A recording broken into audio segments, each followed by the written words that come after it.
इस प्रेस वार्ता में मंच के ऊपर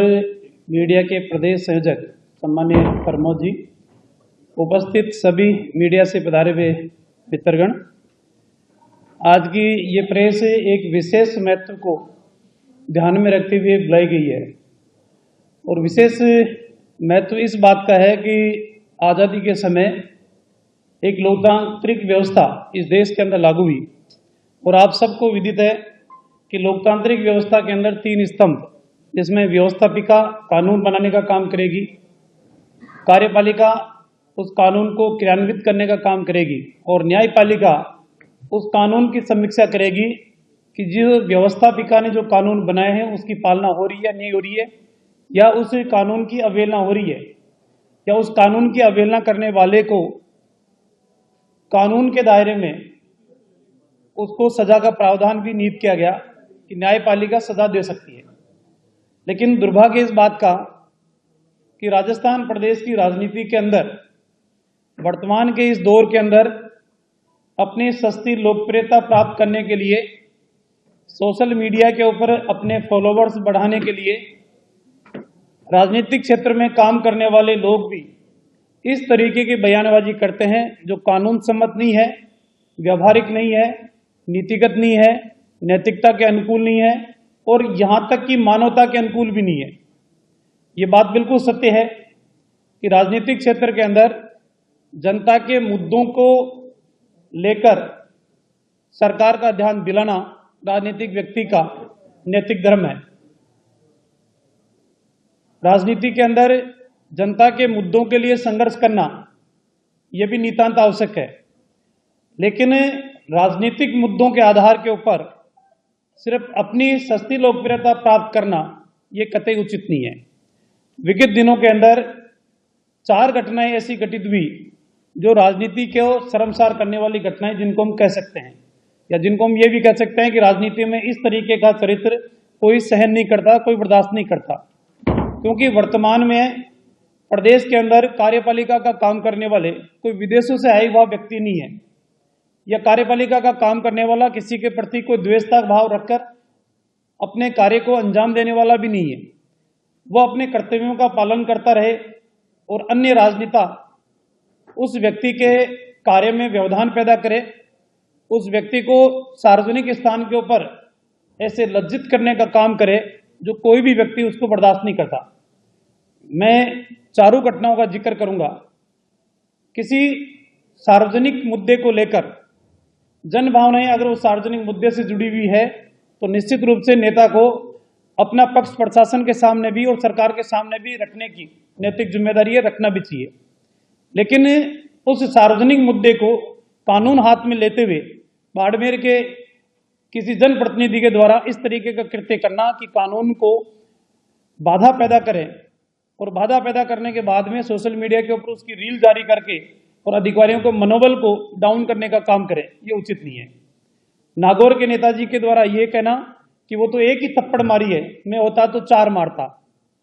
राजस्थान के अंदर कभी भी इस प्रकार का वातावरण बना नहीं है। राजस्थान में पक्ष भी रहा है, विपक्ष भी रहा है, सरकारें बनी भी है, सरकारें बिगड़ी भी है, सरकारें परिवर्तित भी हुई है, सरकारें अलग अलग दलों की आई भी है, लेकिन कभी किसी को राजनीतिक द्वेषता के आधार के ऊपर व्यक्तिगत हमले करने का अधिकार कोई नहीं देता। सरकार को कोई मानने के लिए तैयार नहीं हो, व्यक्ति को मानने के लिए तैयार नहीं हो, उनकी व्यक्तिगत जीवन और जिंदगियों के बारे में टीका टिप्पणी करते रहे, मेरे ख्याल से ये उचित नहीं है। तीसरी घटना, जिस तरीके से प्रशासनिक अधिकारी के ऊपर हमला करना और रील बनाकर उसको सोशल मीडिया के ऊपर डालना और अपनी सस्ती लोकप्रियता प्राप्त करना। आपने तो अपना काम कर दिया, लेकिन क्या आपने ये सोचा है कि आपके इस भावुकतापूर्ण निर्णय के उपरांत कितने लोगों को कानून के दायरे के अंदर आपने सड़कों पे उतारने पे मजबूर किया। और आज ऐसे वो युवा साथी जो भावुकता में आकर सड़कों के ऊपर उतर के कानून को अपने हाथ में लिया, आज कानून अपने दायरे के अंदर कार्रवाई कर रहा है, तो क्या भविष्य के अंदर उनका भविष्य सुरक्षित रह पाएगा? नेता को कम से कम इतना भी चिंतन और मनन इस बात का करना चाहिए कि मेरे इस कृत्य से किन लोगों के परिवारों के ऊपर, व्यक्तिगत जीवन के ऊपर कैसा प्रभाव पड़ने वाला है। और एक नेताजी जो अपने आप को राष्ट्रीय नेता कहते हैं, राष्ट्रीय राजनीति से जुड़े हुए हैं, एक गांधी परिवार के बहुत नजदीक संबंध रखते हैं, वो कहते हैं कि जूते की नोक पे अधिक अपना काम कराऊंगा। मेरे ख्याल से काम कानून के दायरे में होता है, जूते की नोक के आधार के ऊपर नहीं होता। और आप इस तरीके के बयान देखे समाज में वैमनस्यता पैदा करने का काम कर रहे हैं, समाज में द्वेषता पैदा करने का काम कर रहे हैं, लोगों को गुमराह करके उनको मुद्दे से भटकाने का काम कर रहे हैं। इसलिए राजस्थान की राजनीति हमेशा पाक साफ रही है, सुचिता की राजनीति रही है। हमेशा एक दूसरे का विचारधारा के आधार के ऊपर, मुद्दों के आधार के ऊपर, सिद्धांतों के आधार के ऊपर हमने हमेशा मुखर होकर अपनी बात कही है। लेकिन कभी भी किसी भी दल और किसी भी नेता के बारे में व्यक्ति के अंदर लांछन लगाने का काम कभी नहीं किया। लेकिन दुर्भाग्य आज इस बात का कि कुछ नेता अपने स्वार्थों की पूर्ति करने के लिए, अपने आप को बड़ा बनाने के लिए दूसरों के बारे में ऐसी टीका टिप्पणी करे, वो शोभनीय नहीं है। तो मेरा आज की इस प्रेस के माध्यम से उन नेताओं से भी मैं इतना विशेष रूप से कहना चाहूँगा कि कृपा करके आप अपने शब्दों को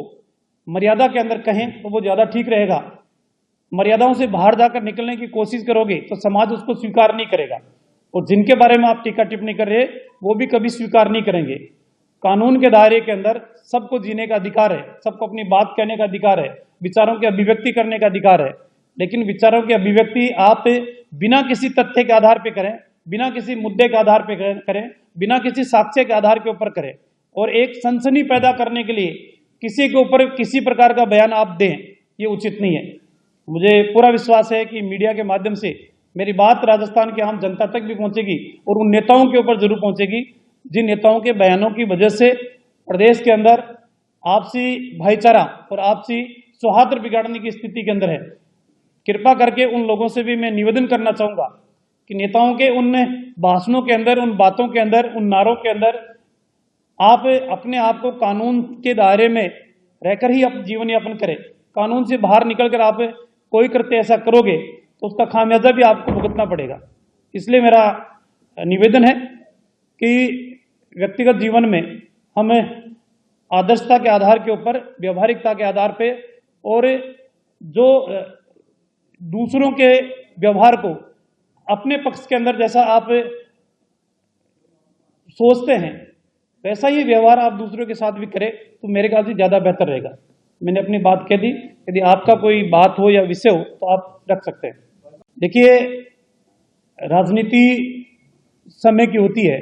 और राजनीति समय के अनुकूल परिवर्तित भी होती है। मैं इतना कह सकता हूं कि कोई भी व्यक्ति हो,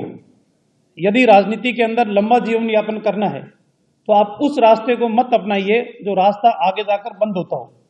या मैं ये कहूं कि उस रास्ते के ऊपर आप मत चलिए जिस रास्ते को दूसरे अच्छा नहीं बताते, स्वीकार नहीं करते। तो मेरे ख्याल से उनके लिए इतना कहना ही ज़्यादा अच्छा रहेगा। निश्चित रूप से जो मैं बात कह रहा हूं वो सभी पे लागू होती है, चाहे वो पक्ष के हो चाहे विपक्ष के हो, और चाहे अपने मित्रतावश आपके सहयोगी भी हों, उनके लिए भी, सबके लिए ये विचार सबके लिए सही है। हाँ, ये जरूर है कि यदि कोई अधिकारी के बारे में आपकी शिकायत है, या कोई अधिकारी भ्रष्ट है, या कोई अधिकारी अपने कर्तव्यों का पालन ठीक तरीके से नहीं कर रहा, तो आपको अनेकों प्लेटफॉर्म दिए गए हैं जिन प्लेटफॉर्म का आप उपयोग कर सकते हो।